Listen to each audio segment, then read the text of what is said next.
6ನೇ ಅಧ್ಯಾಯ. ಸದ್ಗುರು ಸಾಯಿಯವರ ಮಹಾತ್ಮೆ, ಶ್ರೀರಾಮನವಮಿ ಸಮಾರಂಭ ಮತ್ತು ಮಸೀದಿ ಜೀರ್ಣೋದ್ಧಾರ. ಗುರುವಿನ ಹಸ್ತಸ್ಪರ್ಶದ ಮುಕ್ತಿ. ನಿಜವಾದ ಗುರುವಿನ ಸಹಾಯದಿಂದ ಸಂಸಾರ ಸಾಗರವನ್ನು ಸುಖವಾಗಿ ದಾಟಬಹುದು. ಸದ್ಗುರು ಎಂಬ ಪದವು ಶ್ರೀ ಸಾಯಿ ಬಾಬಾರವರನ್ನು ಜ್ಞಾಪಕಕ್ಕೆ ತರುತ್ತದೆ. ನನ್ನ ಮುಂದೆ ನಿಂತುಕೊಂಡು ನನ್ನ ಹಣೆಗೆ ಊದಿಯನ್ನು ಹಚ್ಚಿ ನನ್ನನ್ನು ಆಶೀರ್ವದಿಸುತ್ತಿರುವ ಹಾಗೆ ಭಾಸವಾಗುತ್ತದೆ. ನನ್ನ ಹೃದಯದಲ್ಲಿ ಸಂತೋಷವು ತುಂಬಿ ನೇತ್ರಗಳ ಮೂಲಕ ಹೊರಹೊಮ್ಮುತ್ತಿರುವ ಹಾಗೆ ತೋರುತ್ತದೆ. ಗುರುವಿನ ಹಸ್ತಸ್ಪರ್ಶದಲ್ಲಿ ಮಹಾಶಕ್ತಿ ಅಡಗಿದೆ. ಆಶೆ ಆಕಾಂಕ್ಷೆಗಳನ್ನೊಳಗೊಂಡ ಈ ದೇಹವು ಯಾವ ಬೆಂಕಿಯಿಂದ ದಹಿಸಲು ಸಾಧ್ಯವಿಲ್ಲವೋ ಅಂತ ಈ ಶರೀರವು ಗುರುವಿನ ಹಸ್ತಸ್ಪರ್ಶ ಶಕ್ತಿಯಿಂದ ದಹಿಸಲ್ಪಡಬಲ್ಲದು. ಪೂರ್ವ ಜನ್ಮದ ಪಾಪಗಳೆಲ್ಲವೂ ನಾಶವಾಗಬಲ್ಲವು. ಯಾವ ನಾಸ್ತಿಕರು ದೇವರ ಹೆಸರನ್ನು ಕೇಳಿದರೆ ರೋಷವನ್ನು ಕಾರುತ್ತಾರೆಯೋ ಅಂಥವರು ಕೂಡ ಶಾಂತರಾಗಿ ಪರಿವರ್ತನೆಯಾಗಬಲ್ಲರು. ಶ್ರೀ ಸಾಯಿ ಬಾಬಾರವರ ದಿವ್ಯ ದರ್ಶನದಿಂದ ಸಂತೋಷವು ಉಕ್ಕಿ ನಮ್ಮ ಗಂಟಲು ಗದ್ಗದವಾಗುತ್ತದೆ. ನೇತ್ರಗಳಿಂದ ಆನಂದ ಬಾಷ್ಪ ಉಕ್ಕುತ್ತದೆ. ಅದು ನಮ್ಮಲ್ಲಿ ನಾನೇ ಅವನು ಎಂಬ ಜ್ಞಾನವನ್ನುಂಟು ಮಾಡುತ್ತದೆ. ನಾನು ನನ್ನದು ಎಂಬುದನ್ನು, ನಾನು ನೀನೆಂಬ ವ್ಯತ್ಯಾಸಗಳನ್ನು ದೂರ ಮಾಡುತ್ತದೆ. ಸ್ವಾನುಭಾವದ ಅರಿವಾಗುತ್ತದೆ. ನಾನು ಮಹಾಕಾವ್ಯಗಳನ್ನು ಓದಲು ಆರಂಭಿಸಿದರೆ ಪ್ರತಿಯೊಂದು ಘಟ್ಟದಲ್ಲಿಯೂ ಸದ್ಗುರುವಿನ ನೆನಪಾಗುತ್ತದೆ. ಶ್ರೀ ಸಾಯಿ ಬಾಬಾರವರೇ ರಾಮಕೃಷ್ಣರ ಅವತಾರವನ್ನು ತಾಳಿ ತಮ್ಮ ಕಥೆಗಳನ್ನು ಕೇಳುವ ಹಾಗೆ ಮಾಡುತ್ತಾರೆ. ಉದಾಹರಣೆಗೆ, ಭಾಗವತವನ್ನು ಶ್ರವಣ ಮಾಡಲು ಕುಳಿತಾಗ ಸಾಯಿ ಬಾಬಾರವರು ಶ್ರೀಕೃಷ್ಣನಾಗಿ ಭಾಗವತವನ್ನು ಹೇಳುವ ಹಾಗೆ ಭಾಸವಾಗುತ್ತದೆ. ನಾನು ಮಾತನಾಡಲು ಕುಳಿತರೆ ಕೂಡಲೇ ಶ್ರೀ ಸಾಯಿಯ ನೆನಪಾಗಿ ಕೆಲವು ಸೂಕ್ತ ಉದಾಹರಣೆಗಳನ್ನು ಕೊಡಲು ಅವರ ಕಥೆಗಳು ಸ್ಮೃತಿ ಪಥಕ್ಕೆ ಬರುತ್ತವೆ. ನಾನೇನಾದರೂ ಸ್ವತಃ ಬರೆಯಲು ಕುಳಿತರೆ ಕೆಲವು ಪದಗಳು ಮನಸ್ಸಿಗೆ ಬರುವುದೇ ಇಲ್ಲ. ಆದರೆ ಅವರೇ ನನ್ನನ್ನು ಬರೆಯುವ ಹಾಗೆ ಪ್ರೇರೇಪಿಸಿದಾಗ ನನ್ನ ಬರವಣಿಗೆಗೆ ಅಂತ್ಯವೇ ಇರುವುದಿಲ್ಲ. ಭಕ್ತನಲ್ಲಿ ಅಹಂಭಾವವೆಂಬುದು ಮೇಲಕ್ಕೆದ್ದಾಗ ಅವರು ತಮ್ಮ ಸ್ವಹಸ್ತದಿಂದ ಅದನ್ನು ನಾಶ ಮಾಡಿ ತಮ್ಮ ಶಕ್ತಿಯನ್ನವನಿಗೆ ನೀಡಿ ಅವನ ಗುರಿ ಸಾಧನೆಯಾಗುವಂತೆ ಅವನನ್ನು ತೃಪ್ತಿಗೊಳಿಸಿ ಆಶೀರ್ವದಿಸಿದ್ದಾರೆ. ಯಾರಾದರೂ ಆಗಲಿ ಸಾಯಿಯ ಮುಂದೆ ಜ್ಞಾನ ಮಾಡುತ್ತಾ ತಮ್ಮ ತನು ಮನ ಧನಗಳನ್ನರ್ಪಿಸಿದ್ದಲ್ಲಿ ಅವರ ಜೀವನದ ಮುಖ್ಯ ಗುರಿಗಳಾದ ಧರ್ಮ, ಅರ್ಥ, ಕಾಮ ಮತ್ತು ಮೋಕ್ಷ ಎಲ್ಲವನ್ನು ಪಡೆಯುತ್ತಾರೆ. ಕರ್ಮ, ಜ್ಞಾನ, ಮೋಕ್ಷ ಮತ್ತು ಭಕ್ತಿ ಎಂಬ 4 ದಾರಿಗಳು ನಮ್ಮನ್ನು ದೇವರಿರುವಲ್ಲಿಗೆ ಕೊಂಡೊಯ್ಯುತ್ತವೆ. ಭಕ್ತಿ ಎಂಬ ದಾರಿಯಲ್ಲಿ ಹಳ್ಳ ಕೊಳ್ಳಗಳು ಮತ್ತು ಮುಳ್ಳುಗಳಿರುವುದರಿಂದ ಪ್ರಯಾಣ ಮಾಡುವುದು ಬಹಳ ಕಷ್ಟ. ಆದರೆ ನೀವು ಸದ್ಗುರುವನ್ನು ನಂಬಿದ್ದಾದರೆ ನಿಮ್ಮ ದಾರಿ ಸುಗಮವಾಗುತ್ತದೆ ಮತ್ತು ನೀವು ನಿಯಮಿತವಾದ ಸ್ಥಳವನ್ನು ಸೇರುತ್ತೀರಿ. ಹೀಗೆಂದು ಬಾಬಾರವರು ಖಂಡಿತವಾಗಿಯೂ ಹೇಳಿರುತ್ತಾರೆ. ಬ್ರಹ್ಮ, ದೈವ, ಶಕ್ತಿ, ಪ್ರಪಂಚ, ಸೃಷ್ಟಿ ಎಲ್ಲವೂ ಒಂದೇ ಎಂದು ಹೇಳಿದ ನಂತರ ಗ್ರಂಥಕರ್ತರು ಬಾಬಾರವರು ನನ್ನ ಭಕ್ತರ ಯೋಗಕ್ಷೇಮವೇ ನನ್ನ ಗುರಿ ಎಂದು ಹೇಳಿದ ಕೆಲವು ಉಕ್ತಿಗಳನ್ನು ಉಲ್ಲೇಖಿಸಿರುತ್ತಾರೆ. ನನ್ನ ಭಕ್ತರ ಮನೆಯಲ್ಲಿ ಊಟಕ್ಕಾಗಲಿ ಉಡಲಿಕ್ಕಾಗಲಿ ಕೊರತೆ ಇರುವುದಿಲ್ಲ. ಯಾರು ನನ್ನನ್ನು ನಿಶ್ಚಲ ಚಿತ್ತದಿಂದ ಪೂಜಿಸುತ್ತಾರೆಯೋ ಅಂಥವರ ಯೋಗಕ್ಷೇಮವನ್ನು ನೋಡಿಕೊಳ್ಳುವುದೇ ನನ್ನ ವಿಶೇಷ ಗುಣ. ಶ್ರೀಕೃಷ್ಣನು ಸಹ ಗೀತೆಯಲ್ಲಿ ಇದನ್ನೇ ಹೇಳಿದ್ದಾನೆ. ಆಹಾರ ಮತ್ತು ಬಟ್ಟೆಗಾಗಿ ಬಹಳ ಕಷ್ಟಪಡಬೇಡಿರಿ. ಇನ್ನೇನಾದರೂ ಬೇಕಾಗಿದ್ದಲ್ಲಿ ಆ ಭಗವಂತನಲ್ಲಿ ಬೇಡಿರಿ. ಅವನ ದಯೆ ಮತ್ತು ಆಶೀರ್ವಾದವು ಲಭಿಸುವಂತೆ ಪ್ರಯತ್ನಿಸಿ. ಪ್ರಾಪಂಚಿಕ ವಿಷಯದಲ್ಲಿ ಆಸಕ್ತಿ ಬೇಡ. ಪರಮಾತ್ಮನನ್ನು ಮನಸ್ಸಿನಲ್ಲಿ ಮೂಡಿಸಿಕೊಳ್ಳಿರಿ. ಪಂಚೇಂದ್ರಿಯಗಳೆಲ್ಲವನ್ನು ಒಂದುಗೂಡಿಸಿ ತ್ರಿಕರಣ ಶುದ್ಧಿಯಿಂದ ಆ ಪರಮಾತ್ಮನನ್ನು ಪೂಜಿಸಿರಿ. ಯಾವಾಗಲೂ ನಿಶ್ಚಲ ಚಿತ್ತದಿಂದ ನನ್ನನ್ನೇ ಸ್ಮರಿಸಿರಿ. ಸಂಸಾರ ತಾಪತ್ರಯಗಳ ಕಡೆಗೆ ಗಮನ ಕೊಡದಿರಿ. ಆಗ ಶಾಂತಿ ಉಂಟಾಗುತ್ತದೆ. ಮನಸ್ಸು ಚಂಚಲತೆಯಲ್ಲಿದ್ದರೆ ಶಾಂತಿ ಉಂಟಾಗುವುದಿಲ್ಲ. ಇದನ್ನು ಹೇಳಿ ಮುಂದುವರೆದು ಗ್ರಂಥಕರ್ತರು ಶಿರ್ಡಿಯಲ್ಲಿಯ ಶ್ರೀರಾಮನವಮಿ ಸಮಾರಂಭವನ್ನು ವಿವರಿಸಿದ್ದಾರೆ. ಈ ಸುಂದರ ಶ್ರೀರಾಮನವಮಿ ಉತ್ಸವ ಪೂರ್ಣ ವಿವರವು ಸಾಯಿ ಲೀಲಾ ಪುಸ್ತಕದ 1925ನೇ ವರ್ಷದ ಸಂಚಿಕೆಯಲ್ಲಿ ಪ್ರಕಟಿಸಲ್ಪಟ್ಟಿದೆ. ಅದರ ಸಾರಾಂಶವನ್ನು ಇಲ್ಲಿ ಕೊಡಲು ಪ್ರಯತ್ನಿಸಿದ್ದೇವೆ.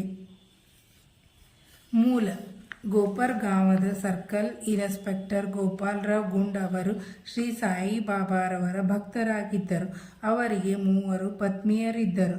ಆದರೂ ಸಂತತಿ ಉಂಟಾಗಿರಲಿಲ್ಲ.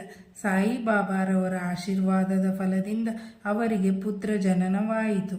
ಆ ಸಂತೋಷ ಸಮಾರಂಭದಲ್ಲಿ 1892ರಲ್ಲಿ ಶಿರ್ಡಿಯಲ್ಲಿ ಒಂದು ಜಾತ್ರೆ ಅಥವಾ ಉರುಸ್ ನಡೆಯಬೇಕೆಂದು ತೀರ್ಮಾನ ಮಾಡಿ ಸಾಯಿಬಾಬಾರವರ ಭಕ್ತ ಮಂಡಳಿಯ ಮುಂದೆ ವಿಷಯವನ್ನಿಟ್ಟರು. ಮಂಡಳಿಯು ಸಮ್ಮತಿಸಿ ಸಾಯಿಬಾಬಾರವರ ಅಪ್ಪಣೆ ಮತ್ತು ಆಶೀರ್ವಾದವನ್ನು ಪಡೆಯಿತು. ನಂತರ ಜಿಲ್ಲಾಧಿಕಾರಿಗಳಿಗೆ ಅರ್ಜಿ ಸಲ್ಲಿಸಿದರು. ಆ ಗ್ರಾಮದ ಪಟೇಲನು ಅದಕ್ಕೊಪ್ಪದೆ ವಿರುದ್ಧವಾಗಿ ಬರೆದಿದ್ದರಿಂದ ಜಿಲ್ಲಾಧಿಕಾರಿಯು ಒಪ್ಪಿಗೆ ನೀಡಲಿಲ್ಲ. ಬಾಬಾರವರ ಆಶೀರ್ವಾದದ ಫಲದಿಂದ ಮತ್ತೊಮ್ಮೆ ಪ್ರಯತ್ನಿಸಿ ಜಯಶೀಲರಾದರು. ಉರುಸ್ ಶ್ರೀರಾಮನವಮಿ ದಿನ ನಡೆಯಬೇಕೆಂದು ಬಾಬಾರವರ ಸಲಹೆ ಮೇರೆಗೆ ನಿರ್ಧಾರವಾಯಿತು. ಈ 2 ಉತ್ಸವಗಳು ಒಂದು ದಿನ ನಡೆಯಬೇಕೆಂಬ ಬಾಬಾರವರ ಸಲಹೆಯನ್ನು ಸೂಕ್ಷ್ಮವಾಗಿ ಪರೀಕ್ಷಿಸಿದರೆ ಹಿಂದೂ ಮತ್ತು ಮಹಮ್ಮದೀಯರ ಐಕ್ಯಮತಕ್ಕೋಸ್ಕರವೇ ಈ ರೀತಿ ಬಾಬಾ ಹೇಳಿದಂತೆ ಕಂಡುಬರುವುದು. ಭವಿಷ್ಯದಲ್ಲಿ ಬಾಬಾರವರ ಈ ಧ್ಯೇಯವನ್ನು ಸಾಧಿಸಿದರು. ಅನುಮತಿ ದೊರೆಯಿತು. ಆದರೆ ಕಷ್ಟಗಳು ಉದ್ಭವಿಸಿದವು. ಶಿರ್ಡಿಯಲ್ಲಿ ನೀರಿನ ಅಭಾವವಿತ್ತು. ಅಲ್ಲಿ 2 ಬಾವಿಗಳು ಮಾತ್ರ ಇದ್ದವು. ಒಂದರ ನೀರನ್ನು ಉಪಯೋಗಿಸುವ ಹಾಗಿರಲಿಲ್ಲ, ಇನ್ನೊಂದರ ನೀರು ಸಹ ಅಷ್ಟು ಶುದ್ಧವಾಗಿರಲಿಲ್ಲ. ಬಾಬಾರವರು ಕೆಲವು ಪುಷ್ಪಗಳನ್ನು ಅದರೊಳಗೆ ಹಾಕಿದುದರಿಂದ ಅದರ ಉದಕವು ಶುದ್ಧವಾಯಿತು. ಆದರೂ ನೀರು ಸಾಕಾಗಲಿಲ್ಲ. ಆದುದರಿಂದ ತಾತ ಪಾಟೀಲರು ಬೇರೆ ಕಡೆಯಿಂದ ನೀರನ್ನು ತರುವ ವ್ಯವಸ್ಥೆ ಮಾಡಿದರು. ತಾತ್ಕಾಲಿಕ ಅಂಗಡಿಗಳನ್ನು ನಿರ್ಮಿಸಿದರು. ಗೋಪಾಲರಾವ್ ಗುಂಡ್ ಅವರ ಸ್ನೇಹಿತರು ಸಹ ಸಂತತಿ ಇಲ್ಲದೆ ಕೊರಗುತ್ತಿದ್ದರು. ಅವರು ಸಹ ಬಾಬಾರವರಿಂದ ಆಶೀರ್ವದಿಸಲ್ಪಟ್ಟರು. ಆದುದರಿಂದ ಗೋಪಾಲರಾವ್ ಅವರು ಜಾತ್ರೆಯ ಮೆರವಣಿಗೆಗೆ ಒಂದು ಧ್ವಜವನ್ನು ತಯಾರು ಮಾಡಿಕೊಡುವಂತೆ ಪ್ರಾರ್ಥಿಸಿದರು. ಇನ್ನೊಂದು ಧ್ವಜ ಕೊಡಲು ನಾನಾ ಸಾಹೇಬ್ ಚಾಂದೋರ್ಕರ್ ಅವರಿಗೆ ಹೇಳಿದರು. ಈ 2 ಧ್ವಜಗಳನ್ನು ಮೆರವಣಿಗೆ ಮುಗಿದ ನಂತರ ಮಸೀದಿಯ 2 ಮೂಲೆಗಳಲ್ಲಿ ನೆಟ್ಟರು. ಇದು ಈಗಲೂ ನಡೆಯುತ್ತಿದೆ. ಚಂದನದ ಮೆರವಣಿಗೆ. ಈ ಜಾತ್ರೆಯಲ್ಲಿ ಇನ್ನೊಂದು ಮೆರವಣಿಗೆ ಆರಂಭವಾಯಿತು. ಚಂದನದ ಮೆರವಣಿಗೆ ನಡೆಸಬೇಕೆಂಬುದನ್ನು ಶ್ರೀ ಅಮೀರ್ ಸರ್ಕಾರ್ ದಲಾಲ್ ಎಂಬುವರು ಹೇಳಿದರು. ಮುಸ್ಲಿಂ ಸಾಧುಗಳ ಗೌರವಕ್ಕಾಗಿ ಈ ತರಹದ ಮೆರವಣಿಗೆ ಮಾಡುವುದು ಅವರ ಸಂಪ್ರದಾಯ. ಗಂಧದ ಪುಡಿಯನ್ನು ತಟ್ಟೆಯಲ್ಲಿರುವ ಅಗ್ನಿಗೆ ಹಾಕಿ ಆ ಧೂಪವನ್ನು ವಾದ್ಯ ಮೊದಲಾದವುಗಳ ಸಹಿತ ಮೆರವಣಿಗೆ ಮಾಡಿ ನಂತರ ಮಸೀದಿಗೆ ತಂದರು.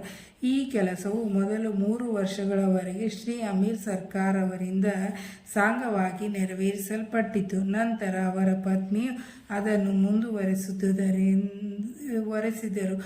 ಈ ರೀತಿ ಹಿಂದೂಗಳಿಂದ ಧ್ವಜದ ಮೆರವಣಿಗೆ, ಮುಸಲ್ಮಾನರಿಂದ ಗಂಧದ ಮೆರವಣಿಗೆಯು ಜೊತೆಯಲ್ಲಿಯೇ ಯಾವುದೊಂದು ಆತಂಕವಿಲ್ಲದೆ ನಡೆದವು. ಈಗಲೂ ನಡೆಯುತ್ತಿವೆ. ಶ್ರೀ ಬಾಬಾರವರ ಭಕ್ತರಿಗೆ ಅದೊಂದು ಮಹಾದಿನ. ಸರ್ವರು ಮೆರವಣಿಗೆಯಲ್ಲಿ ಭಾಗವಹಿಸಿ ಮೆರವಣಿಗೆಗೆ ಸಾಂಗವಾಗಿ ನೆರವೇರಿತು. ಹೊರಗಿನ ವ್ಯವಸ್ಥೆಯನ್ನು ತಾತ್ಯಾ ಕೋತೆ ಪಾಟೀಲರು ಮತ್ತು ಒಳಗಿನ ವ್ಯವಸ್ಥೆಯನ್ನು ಶ್ರೀಮತಿ ರಾಧಾಕೃಷ್ಣಮಾಯಿಯು ಬಹಳ ಚೆನ್ನಾಗಿ ನೋಡಿಕೊಂಡರು. ಈ ವ್ಯವಸ್ಥೆಗಳನ್ನು ಮಾಡುವಾಗ ರಾಧಾಕೃಷ್ಣಮಾಯಿಯ ಮನೆ ಜನಕೋಟಿಯಿಂದ ತುಂಬಿರುತ್ತಿತ್ತು. ಅವಳ ಇನ್ನೊಂದು ಉತ್ತಮ ಕೆಲಸವೆಂದರೆ ಮಸೀದಿಯನ್ನು ಚೆನ್ನಾಗಿ ತೊಳೆದು ಶುಚಿಯಾಗಿಟ್ಟಿದ್ದುದು. ಬಡವರಿಗೆ ಅನ್ನದಾನ ಮಾಡುವುದೆಂದರೆ ಬಾಬಾರವರಿಗೆ ಪಂಚಪ್ರಾಣ. ಈ ಅಡುಗೆ ಕೆಲಸವನ್ನು ಸಹ ಶ್ರೀಮತಿ ರಾಧಾಕೃಷ್ಣಮಾಯಿಯೇ ನೋಡಿಕೊಳ್ಳುತ್ತಿದ್ದಳು. ಇದರಲ್ಲಿ ಅನೇಕ ಧನಿಕರಾದ ಭಕ್ತರು ಸಹ ಭಾಗವಹಿಸುತ್ತಿದ್ದರು. ಉರುಸ್ ಶ್ರೀರಾಮನವಮಿಯಾಗಿ ಪರಿವರ್ತನೆ. ಈ ರೀತಿಯಾದ ಸಂದರ್ಭವು ಸುಮಾರು 1912ರ ತನಕ ನಡೆಯಿತು. ನಂತರ ಸ್ವಲ್ಪ ಬದಲಾವಣೆ ಹೊಂದಿತು. ಆ ವರ್ಷ ಶ್ರೀ ಕೃಷ್ಣರಾವ್ ಜಗದೀಶ್ವರ್ ಭೀಷ್ಮರ್ ಎಂಬ ಭಕ್ತರು ದಾದಾ ಸಾಹೇಬ್ ಘಾರ್ಪಡೆಯವರೊಡನೆ ಜಾತ್ರೆಯಲ್ಲಿ ಭಾಗವಹಿಸಲು ಹಿಂದಿನ ದಿನವೇ ಬಂದು ದೀಕ್ಷಿತ್ವಾಡದಲ್ಲಿ ತಂಗಿದ್ದರು. ಜಗದೀಶ್ವರ್ ಭೀಷ್ಮರ್ ಅವರು ಸಾಯಿ ಸುಗುಣೋಪಾಸನೆ ಎಂಬ ಕೃತಿಯ ಗ್ರಂಥಕರ್ತರು. ಶ್ರೀ ಲಕ್ಷ್ಮಣ್ ರಾವ್ ಕಾಕಾ ಮಹಾಜನಿ ಅವರು ಪೂಜಾ ಸಾಮಗ್ರಿಗಳೊಡನೆ ಮಸೀದಿಗೆ ಹೋಗುತ್ತಿರುವುದನ್ನು ನೋಡಿದ ಭೀಷ್ಮರ್ರವರಿಗೆ ಇಲ್ಲಿ ಶ್ರೀರಾಮನವಮಿ ದಿವಸವೇ ಉರುಸ್ ಜಾತ್ರೆ ನಡೆಯುವುದನ್ನು ಗಮನಿಸಿದರೆ ಇದು ದೈವ ಸಂಕಲ್ಪವೆಂದೇ ತೋರುತ್ತದೆ. ಹಿಂದೂಗಳಿಗೆ ಶ್ರೀರಾಮನವಮಿ ಬಹುಪೂಜ್ಯವಾದ ಮತ್ತು ಶ್ರೇಷ್ಠವಾದ ದಿನ. ಆದುದರಿಂದ ನಾವು ಇಲ್ಲಿ ಶ್ರೀರಾಮನು ಹುಟ್ಟಿದ ಹಬ್ಬವನ್ನು ಏಕೆ ಆಚರಿಸಬಾರದು ಎಂಬ ಭಾವನೆ ಹೊಳೆಯಿತು. ಕಾಕಾ ಮಹಾಜನಿಯವರಿಗೆ ಅದನ್ನು ತಿಳಿಸಿದರು. ಅವರಿಗೆ ಒಪ್ಪಿಗೆಯಾಯಿತು. ಬಾಬಾರವರ ಆಜ್ಞೆ ಪಡೆಯಲು ಏರ್ಪಾಡಾಯಿತು. ಆದರೆ ಆ ದಿನ ದೇವರ ಕೀರ್ತನೆಯನ್ನು ಹಾಡುವ ಹರಿದಾಸರದೇ ಒಂದು ದೊಡ್ಡ ಸಮಸ್ಯೆ ಆಗಿತ್ತು. ಆಗ ಭೀಷ್ಮರವರೇ ತಾವು ಬರೆದಿರುವ ರಾಮ ವ್ಯಾಖ್ಯಾನವನ್ನು ಕೀರ್ತನೆ ಮಾಡುವುದಾಗಿ ಮುಂದೆ ಬಂದರು. ಕಾಕಾ ಮಹಾಜನಿಯವರು ಹಾರ್ಮೋನಿಯಂ ನುಡಿಸಲೊಪ್ಪಿದರು. ರಾಧಾಕೃಷ್ಣ ಮಾಯಿಗೆ ಶುಂಠವಾಡ, ಸಕ್ಕರೆ ಮತ್ತು ಶುಂಠಿ ಪುಡಿ ಮಿಶ್ರಣ ಪ್ರಸಾದದ ತಯಾರಿಕೆ ವಹಿಸಿದರು. ಈ ಅನುಕೂಲತೆಗಳನ್ನೆಲ್ಲ ಸಿದ್ಧಪಡಿಸಿಕೊಂಡು ಬಾಬಾರವರ ಆಜ್ಞೆ ಪಡೆಯಲು ಮಸೀದಿಗೆ ಹೊರಟರು. ಸರ್ವಜ್ಞರಾದ ಬಾಬಾರವರು ನಿಮ್ಮ ಛತ್ರದಲ್ಲಿ ಏನು ನಡೆಯಿತು ಎಂದು ಕಾಕಾ ಮಹಾಜನಿಯವರನ್ನು ಕೇಳಿದರು. ಕಾಕಾ ಮಹಾಜನಿಯವರು ಉತ್ತರ ಕೊಡಲಾಗದೆ ಮೂಕರಂತೆ ನಿಂತರು. ನಂತರ ಬಾಬಾರವರು ಭೀಷ್ಮರವರನ್ನು ಪ್ರಶ್ನಿಸಿದರು. ಭೀಷ್ಮರವರು ಎಲ್ಲ ವಿಚಾರವನ್ನು ವಿಷಾದವಾಗಿ ವಿವರಿಸಿದರು. ಇದನ್ನು ಕೇಳಿ ಬಾಬಾರವರು ಒಪ್ಪಿಗೆ ಕೊಟ್ಟರು. ಆಗ ಸರ್ವರು ಆನಂದಭರಿತರಾಗಿ ಶ್ರೀರಾಮನವಮಿ ಹಬ್ಬಕ್ಕೆ ಬೇಕಾದ ವಸ್ತುಗಳನ್ನು ಅಣಿ ಮಾಡತೊಡಗಿದರು. ಮಸೀದಿಯನ್ನೆಲ್ಲ ಶೃಂಗರಿಸಿದರು. ರಾಧಾಕೃಷ್ಣ ಮಾಯಿಯು ತೊಟ್ಟಿಲನ್ನು ಶೃಂಗರಿಸಿ ಬಾಬಾರವರ ಪೀಠದ ಮುಂದೆ ಇಟ್ಟಳು. ಜಯಂತಿಯ ಕಾರ್ಯಕಲಾಪಗಳು ಆರಂಭವಾದವು. ಭೀಷ್ಮರವರು ಕೀರ್ತನೆ ಮಾಡಲು ಎದ್ದು ನಿಂತರು. ಮಹಾಜನಿಯವರು ಹಾರ್ಮೋನಿಯಂ ನುಡಿಸಲನುವಾದರು. ಆಗ ಬಾಬಾರವರು ಮಹಾಜನಿಯವರಿಗೆ ಕರೆ ಕಳುಹಿಸಿದರು. ಆಗ ಮಹಾಜನಿಯವರು ಬಾಬಾ ಈ ಉತ್ಸವ ಮಾಡಲು ಒಪ್ಪುವರೋ ಅಥವಾ ಇಲ್ಲವೋ ಎಂಬ ಸಂದೇಹದಿಂದ ಅವರ ಬಳಿ ಬಂದು ನಿಂತರು. ಆಗ ಬಾಬಾರವರು ಇದೇನು ಸಂಭ್ರಮ, ಇಲ್ಲೇಕೆ ತೊಟ್ಟಿಲನ್ನು ಕಟ್ಟಿರುತ್ತೀರಿ ಎಂದು ಕೇಳಲು ಭೀಷ್ಮರವರು ಇಂದು ಶ್ರೀರಾಮನವಮಿ, ಭಗವಾನ್ ಶ್ರೀರಾಮನ ಜನ್ಮದಿನ, ಆದುದರಿಂದಲೇ ಈ ತೊಟ್ಟಿಲು, ಈ ಸಮಾರಂಭ ಎಲ್ಲವೂ ಎಂದು ಉತ್ತರಿಸಿದರು. ಇದನ್ನು ಕೇಳಿದ ಬಾಬಾರವರು ಮಹಾಜನಿಯವರಿಗೆ ಒಂದು ಹಾರವನ್ನು ಹಾಕಿ ಭೀಷ್ಮರವರಿಗೆ ಹಾಕಲು ಮತ್ತೊಂದು ಹಾರ ತರಲು ಹೇಳಿ ಕಳುಹಿಸಿದರು. ನಂತರ ಕೀರ್ತನೆ ಆರಂಭವಾಯಿತು. ಕೀರ್ತನೆ ಮುಗಿದ ನಂತರ ಜಯರಾಮ್ ಜಯರಾಮ್ ಎಂಬ ನಾಮಘೋಷವು ನಭೋಮಂಡಲವನ್ನು ಮುಟ್ಟಿತು. ಗುಲಾಲ್ ಎರಚಿದರು. ಗುಲಾಲ್ ಪುಡಿ ಬಾಬಾರವರ ಕಣ್ಣುಗಳಿಗೆ ಬಿದ್ದುದರಿಂದ ಅವರು ಕೋಪೋದ್ರೇಕದಿಂದ ಗರ್ಜಿಸಿದರು. ಎಲ್ಲರೂ ಭಯಭೀತರಾಗಿ ಓಡಲು ಆರಂಭಿಸಿದರು. ಅವರ ಭಕ್ತರಾದ ಕೆಲವರು ಬಾಬಾರವರ ಪ್ರಕೋಪವು ಅವರ ಆಶೀರ್ವಾದ ರೂಪವೆಂದು ಮನಗಂಡಿದ್ದರು. ಶ್ರೀರಾಮನು ಜನಿಸಿದಾಗ ರಾವಣನು ಮತ್ತು ಅವನ ಪರಿವಾರವು ನಾಶವಾಗುವ ಸಂದರ್ಭ ಒದಗಿದ್ದುದರಿಂದ ಬಾಬಾರವರು ಕೋಪಗೊಂಡುದು ಸರಿಯಾದದ್ದು ತೋರುತ್ತದೆ ಮತ್ತು ಯಾವುದಾದರೊಂದು ಹೊಸ ಕಾರ್ಯಕ್ಕೆ ತೊಡಗಿದಾಗ ಬಾಬಾ ಸಾಮಾನ್ಯವಾಗಿ ಈ ರೀತಿ ಮಾಡುವುದು ಸಹಜವಾಗಿತ್ತು. ಇದನ್ನು ಕಂಡ ರಾಧಾಕೃಷ್ಣ ಮಾಯಿಯು ಹೆದರಿ ಬಾಬಾರವರು ಎಲ್ಲಿ ತೊಟ್ಟಿಲನ್ನು ಮುರಿದು ಬಿಡುವರೋ ಎಂಬ ಅನುಮಾನದಿಂದ ಮಹಾಜನಿಯವರಿಗೆ ತೊಟ್ಟಿಲನ್ನು ಬಿಚ್ಚಿ ತರುವಂತೆ ಹೇಳಿದರು. ಅವರು ತೊಟ್ಟಿಲನ್ನು ತರಬೇಕೆಂದು ಹೋದಾಗ ಬಾಬಾರವರು ಅದನ್ನು ತೆಗೆಯಕೂಡದು ಎಂದು ಸ್ವಲ್ಪ ಹೊತ್ತಿನ ನಂತರ ಬಾಬಾ ಸಮಾಧಾನ ಚಿತ್ತರಾದರು.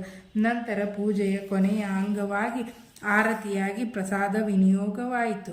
ಆಗ ಮಹಾಜನಿಯವರು ಈಗ ತೊಟ್ಟಿಲನ್ನು ತೆಗೆದುಕೊಂಡು ಹೋಗಲೇ ಎಂದು ಕೇಳಿದ್ದಕ್ಕೆ ಬಾಬಾರವರು ಬೇಡ, ಇನ್ನು ಹಬ್ಬ ಮುಗಿದಿಲ್ಲ ಎಂದರು. ಮಾರನೆಯ ದಿನ ಗೋಪಾಲ್ ಕಾಲ ಸಮಾರಂಭ ಮುಗಿದ ನಂತರ ತೊಟ್ಟಿಲನ್ನು ತೆಗೆದುಕೊಂಡು ಹೋಗಲು ಅನುಮತಿ ನೀಡಿದರು.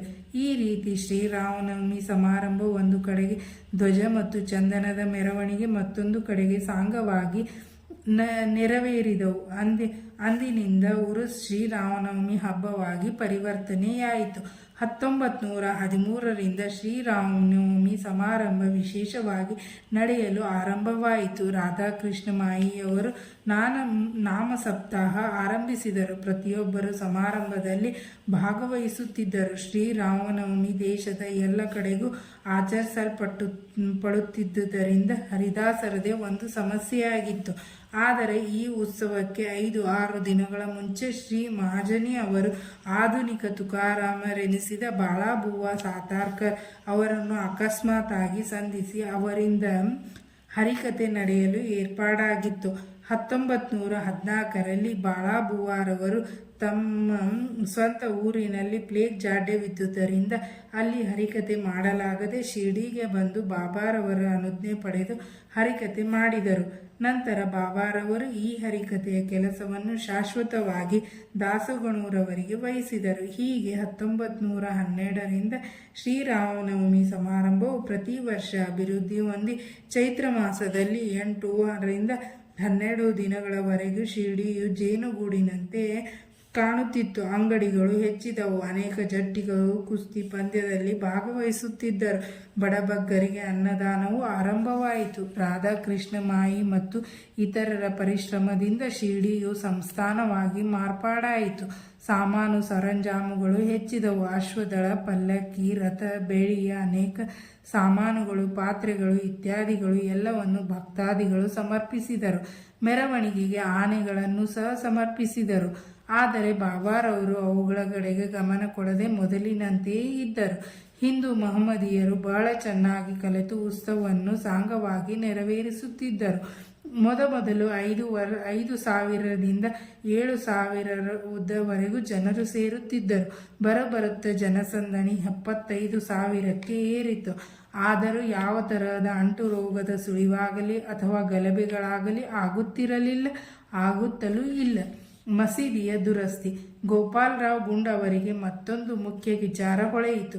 ಉರಸ್ ಹೇಗೆ ಆರಂಭಿಸಿದರೋ ಅದೇ ರೀತಿ ಮಸೀದಿಯ ದುರಸ್ತಿ ಕಾರ್ಯವನ್ನು ಕೈಗೊಳ್ಳಬೇಕೆಂದು ಅವರು ಮನಸ್ಸು ಮಾಡಿದರು. ಅದಕ್ಕೆ ಬೇಕಾದ ಸಿದ್ಧತೆಗಳನ್ನು ಮಾಡಿಕೊಂಡರು.